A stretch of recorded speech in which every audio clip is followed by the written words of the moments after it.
Welcome to Newslaundry Chhota Hafta. For the full episode, subscribe because it is behind the paywall and only subscribers get access to uncut, complete content. Newslaundry Hafta is our weekly wrap of all that made the news, all that didn't, and all that should have and all that shouldn't have. We agree, we disagree, we critique, and occasionally we beat each other up. But it's all good fun.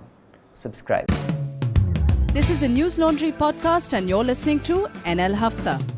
अंग्रेज अपना लगान और news laundry अपना हफ्ता कभी नहीं छोड़ते. Welcome to another episode of Hafta. We're recording this on the 17th of November, Thursday at 3:20 in the afternoon. Let me introduce you to the panel and then we shall go into the headlines. In the studio is our editor-in-chief, Raman Kirpal. Hello, sir. Hi. Manisha Pande, who is back from her trip to the hills, once to cover election and once for holiday. To Dehradun, my home. Home, to the valley. To the valley. Hi. Joining us from another valley is Mehraj from Kashmir. It's snowing there. Upper reaches, not so much in the where I live, but I can see it in the mountains. Lovely. Strangely, I don't know how correct this is. I mean, must be correct because I saw it in the news, but Srinagar had among the worst AQIs. Yeah. Yeah, It's crazy. dust pollution mostly, construction and dust and stuff. I was so surprised. And also joining us is Anand, Vardhan. And Anand, in case you think it's snowing in Delhi, it's not. That's just ash and dust falling on your head. Okay, thank you for correcting me. In case you thought, chalo, hum bhi snow se baat kar rahe hain. But it's not as bad as it was last week. हम भी snow से बात कर रहे हैं. Matlab, I'm talking from the snow. But we also had scheduled to speak to us as promised last week, someone covering COP27 in Egypt, Joydeep Gupta. But the internet connectivity in Egypt at the venue, he's at the venue right now at the summit, was so bad that this is what it sounded like. Hi Joy, can you hear me? Yes, I can hear you. Now we've lost you. The connection is unstable. It's been unstable at the venue of the climate summit over the last few days. Oh, I see. So I did miss a little bit of what you said, but that's fine. Let's go ahead. Right. No, I was just asking, so you always report on the climate, huh? So if we were to break it down to stuff that one can identify with rather than, carbon emissions and... Sorry, I can barely hear you. I said, if we were to break it down from tangible stuff... Sorry, I'm not getting your audio. Okay, I think the internet is unstable there. Joydeep, can we write down the question for you? You can just answer. If that's fine. Now he's gone.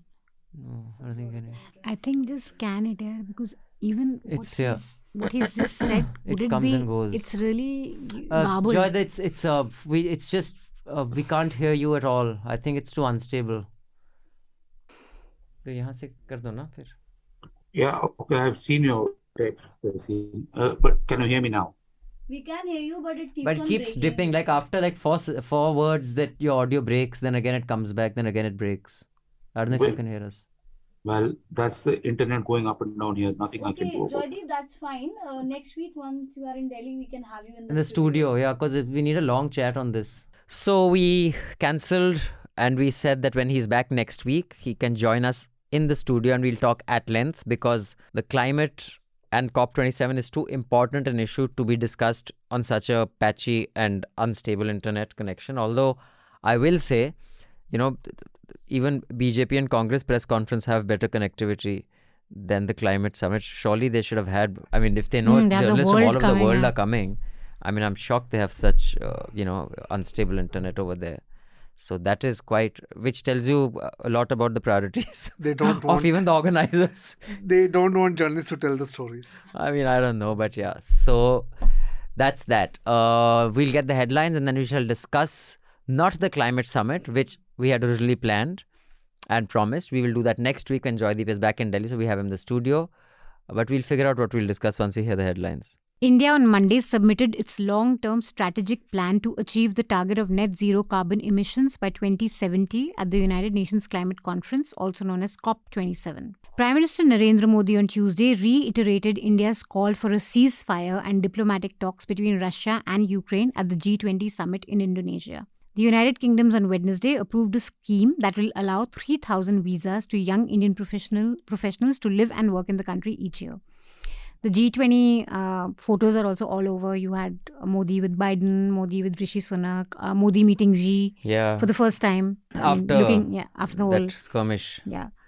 So, and all the gifts that he's given to various leaders have also made it to news. The Shraddha murder case has been in the headline for about 3 days now. It's a gruesome case of a young woman who was killed by her live-in partner, and Aftab Poonawala, who then chopped her to some 35 pieces and stored the body in the fridge and then threw it piece by piece every night. So that's being discussed everywhere. It's a very macabre murder story. And TRP attracting clearly because like everyone such is going with it. stories. Yeah, always. such stories always work. It has religion, it has murder, it has love. Well, actually, it doesn't have religion, but yeah, they forced it into it. Yeah. That's what. Yeah, well, the father kind of came and said that I wasn't really happy with this live-in relationship. Though I guess he wouldn't be happy with her in a live-in relationship with anyone. Karnataka Chief Minister Basavaraj Bommai on Monday said that there was nothing wrong with saffronizing the education system. They're literally saffronizing it by painting classrooms saffron. Yeah. So he says there's nothing wrong with it. News on Gujarat polls. Bhupendra Patel will continue to remain the Chief Minister of Gujarat if BJP wins the state assembly election. Most would say it's not a question of if, but when. The Aam Aadmi Party on Monday urged Election Commission to issue directions to either remove Prime Minister Narendra Modi's photographs from government offices in Gujarat or cover them till the assembly elections are over. It's a really funny request. Why they want it covered? I have no idea. I think they're just mocking.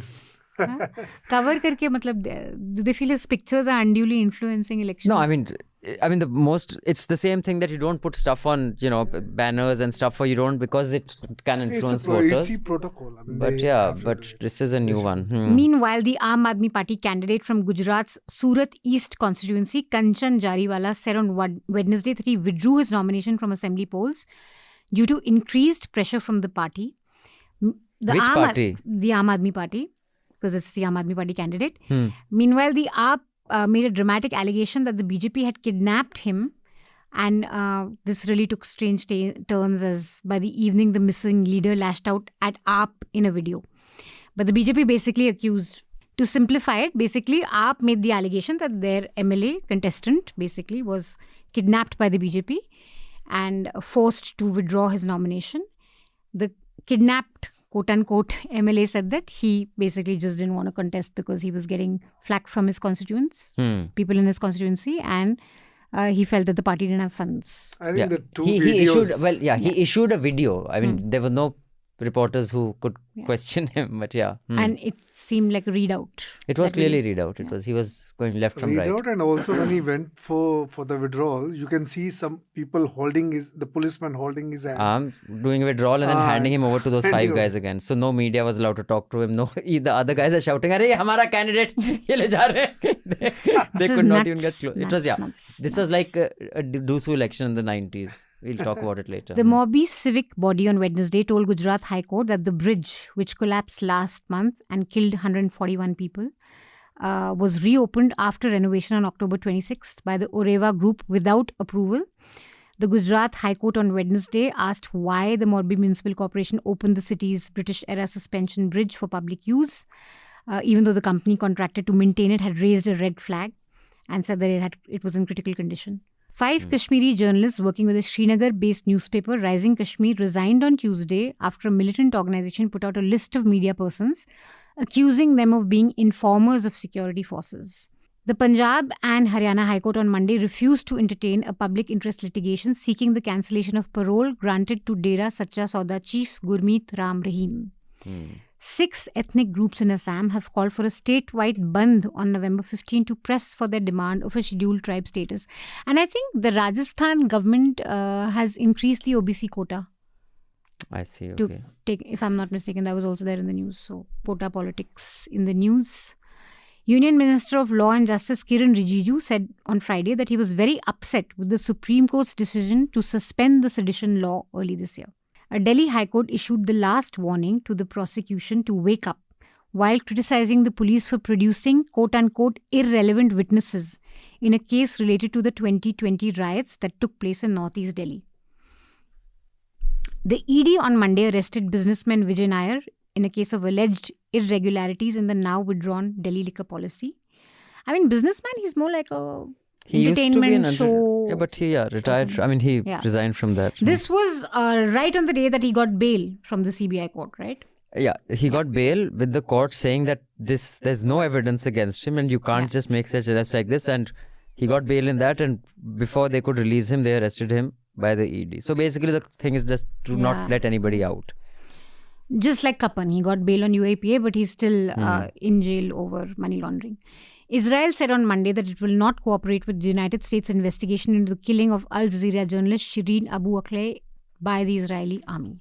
Google on Monday agreed to pay $392 million, which is 3,200 crore, to settle a privacy case with 40 US states for charges that it misled users into believing location tracking on their devices had been turned off, even though the company continued to secretly collect information.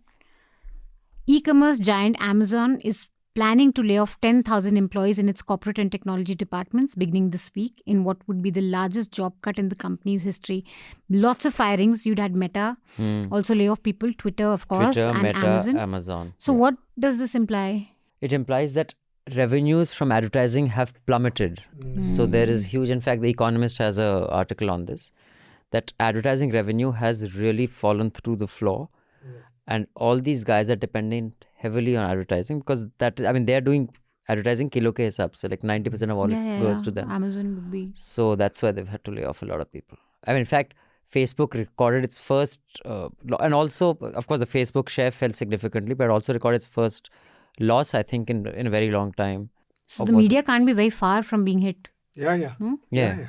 If it's these Amazon and tech giants are kind of... Recession time and advertisement, everybody is facing the... Yeah. And which means people are not buying also. Finally, I mean, if advertisers think it's not important. WhatsApp India... Another reason is also... Oh, sorry. Go ahead. Another reason is also because now all the regulators in the West at least are pushing back against all these tech giants. They aren't getting their ways. Like they're now trying to stop all these mergers and acquisitions by a lot of these companies. So that's also hitting the bottom line to an extent. WhatsApp India head Abhijit Bose and Director of Public Policy at Meta India Rajiv Agarwal resigned from their positions on Tuesday.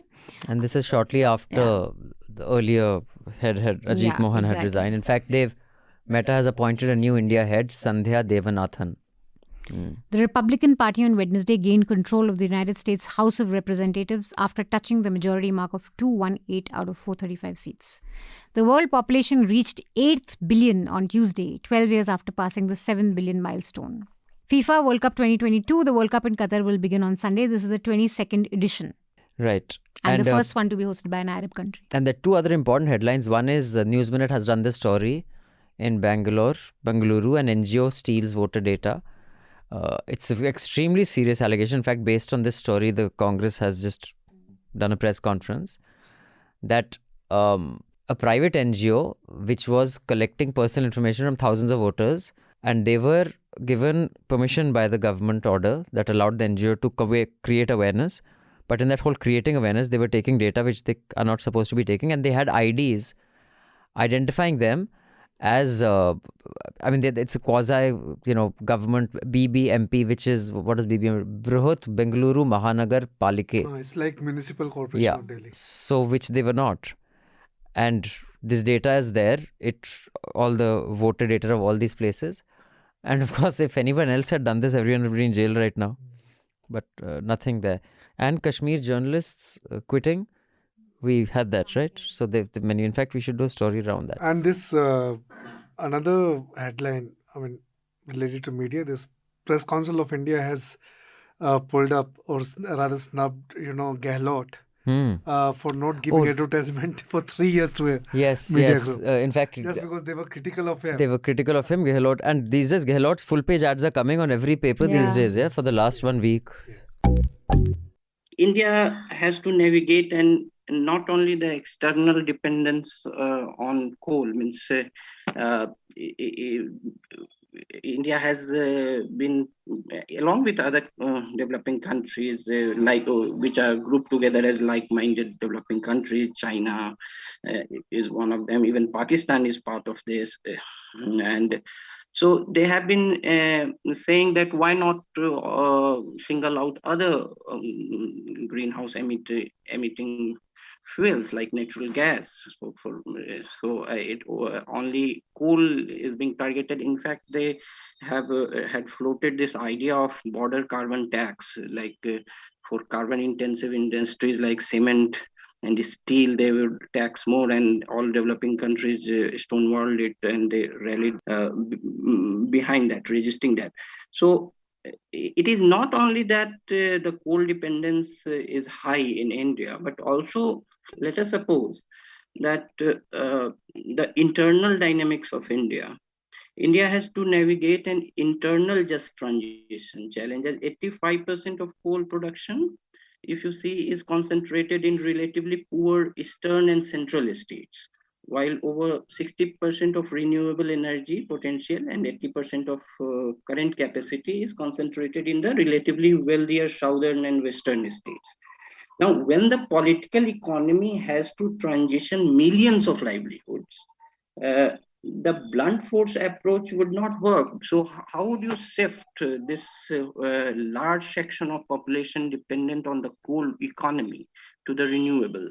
In short term, it is not feasible, simply not feasible. And the argument of developing countries that the use of fossil fuels should be allowed till the historical polluters compensate the developing economies to a degree that they can afford the transition into mitigation technologies. Again, another fault line is about adaptation and mitigation. Now, the developed world is more interested in the mitigation efforts of the developing countries, which is important, which is, of course, in the long run, it is the way to go. And this is also just, and also keeping in mind, just we're talking about India, China. I mean, we haven't even talked about, many of the nations in Africa which are at a level which still have to come up to a stage to even be where we are today. And they will have to go through a polluting phase for that to happen. So... No, but India's commitment to getting 50% of its energy from renewable by 2030 is also interesting to look at, because it's a fairly near-term goal. No, that's what, I mean, I agree with whatever, Anand has said, the fault lines and all. And the onus is on the developed countries. But India has committed to, turning to this green fuel, by 50% by 2030. But if you see their policies right now, they are negating everything that India has promised. They are incentivizing, extracting gas from coal, and they are giving 6,000 crore rupees for that. They have incentivized, any such activity, and the government is going to give 6,000 crore. Last time they had auctioned 66 coal mines, but now just last week, I think. The finance minister, they have announced, auctioning 122 coal mines. So if you see their the basic, strategy that India talks about, and in actual whatever the compulsion, there must be some compulsion. But what they are doing, I don't think they are going to. It's unachievable. By 230. 2030 is right here. Yeah, so 50% renewable is it's a lot. And unless 51% green will 51% of our energy is coming from coal. I think there's a conundrum, even I think a hypocrisy at the heart of this debate. So the problem is that all these plans about how to mitigate climate change and stuff, the plans are all being made by the big guy, and all the sacrifices that are being asked of from the little guy. And this happens at multiple levels. So even at the individual societal level, you have, like Anand was saying, people who are dependent on the coal economy, they have to sacrifice their lives, their livelihoods, their comfort and all that stuff. But even the people who are coming to this COP summit, a lot of them flew on private jets there. Yeah. Right? And at the macro level, for example, you have one of the among the world's biggest polluters right now, China and India. But these are also the countries which have the largest populations and huge populations which are desperately poor, which you can't put on pause and say, okay, let's move to the green and then we can think about these people. So the judiciary is the only one who's kind of struggling. People are still dissatisfied with judiciary not doing enough, not hearing the Article 370 case or many of the other cases which are about detention, preventive detention. In that context, I just think the miserable attention that the NJAC debate between Rijiju and the Chief Justice has got, and this Gujarat case has got, is disaster for any democracy, because we are more interested in this 28-year-old boy who killed his live-in partner. I mean, I can't believe I'm saying this, but Rijiju is absolutely right. The collegium system is the most absurd system anywhere in the world. Judges can't just appoint themselves. See, the problem is that in a democratic society, institutions draw legitimacy from the democratic system, which means the will of the people. In this case, there is none of that. People support this kind of system. Lawyers and judges and everybody else supports them because it's good for them. All of those people are mostly related to each other, so it works for them. People support it because it's convenient. They don't trust the government, so they believe, okay, judges will. And Supreme Court has had this kind of a reputation that it's like kind of this guardrail against the creeping authoritarianism of the government. That is all fine, but that's convenience. That's still not legitimacy. For an institution to have legitimacy, it has to reflect the will of the people. In this case, collegium system doesn't do that at all. To say that the government should appoint the judges, and the way that things have gone in our country, I don't think that is going to be good for our democracy, because the executive, one pillar of democracy, appointing, second pillar of there has to be a separation, correct? So it has to be a separation. Yes, we can make improvements. Maybe we can have UPSC kind of, board where this eminent jurists are also part of it, and they are appointing the judges. This we can do, but certainly government should not appoint judges. Yeah. Also, I didn't say the government should appoint judges. What I said is that will have more legitimacy than judges appointing themselves. And also this thing that judges have more domain knowledge, that's again convenience. That's not legitimacy. Where do they get the legitimacy from is what I'm asking. Democratic legitimacy. India also, this system was not from the beginning. It was in 90s that advocates on record case versus Union of India that the collegium system came into being. It is not that it's a constitution ordained system. It was a later development, and enough room was left open for the creativity of law to bring this system. So in 93, if I remember correctly, in 1993, there was this famous case in Supreme Court, advocates on record. Supreme Court lawyers are generally termed as that. So advocates on record versus Union of India, which resulted in this system. Yeah, sorry, you were saying, Mehraj, something? No, I was saying, sorry, I got dropped off there for a bit. But so that is the thing. In a democratic society, the only source of legitimacy is the will of the people. If you don't have that, you don't have legitimacy. It's as simple as that. If it flows from that, you have legitimacy. Other things is you have convenience. You do something for the sake of convenience. But I don't think the Supreme Court or the judiciary is the kind of institution in a society which should run on for convenience, not because it has legitimacy, democratic legitimacy. Well, yeah, but anyway, I guess so basically I think the disagreement is what you consider legitimacy is democratic legitimacy. It has to be electoral. It has to be legitimacy that constitution that you are equipped to do the job that you've been asked to do. So that is, I mean, that is competence. That's not legitimacy. So that is legitimacy. You're only legitimately in a position if you can accomplish that. Otherwise, as far as I'm concerned, that is why I'm saying that that word is also not. It's not like a mathematical theorem. It means something else to you. It means something else to me. For me, just because something is democratic doesn't make it legitimate. I mean, I don't. No. In a democratic system, it does. If it's a different system, say, for example, in a faith-based system, if it doesn't come from God, it's not legitimate, no matter what the people say, for example. But in a democratic society, legitimacy has to come from the will of the people. That's the foundational bedrock of liberal democracy. All of you listening in, the Chhota Hafta, do subscribe so you can listen to the entire Hafta. We will see you again next week with the Hafta. Till then, subscribe, pay to keep news free, because when the public pays, the public is served. When advertisers pay, advertisers are served. Thank you. Goodbye. All the News Laundry podcasts are available on Stitcher, iTunes, and any other podcast platform. Please subscribe to News Laundry. Help us keep news independent. To catch all our podcasts on news, pop culture, current affairs and sport, visit newslaundry.com. Follow us on Facebook, Twitter and Instagram and subscribe to our YouTube channel. सुन लिया Africa मुफत खोरों? Not to brag or anything, but Newslaundry Hafta features in the top 50 in the world on SoundCloud in the news and politics category for podcasts. So do subscribe and see what you're missing, because when the public pays, the public is served. When advertisers pay, advertisers are served. Subscribe, help keep news independent and free. All Newslaundry podcasts are available on iTunes and Stitcher and any other podcast platform.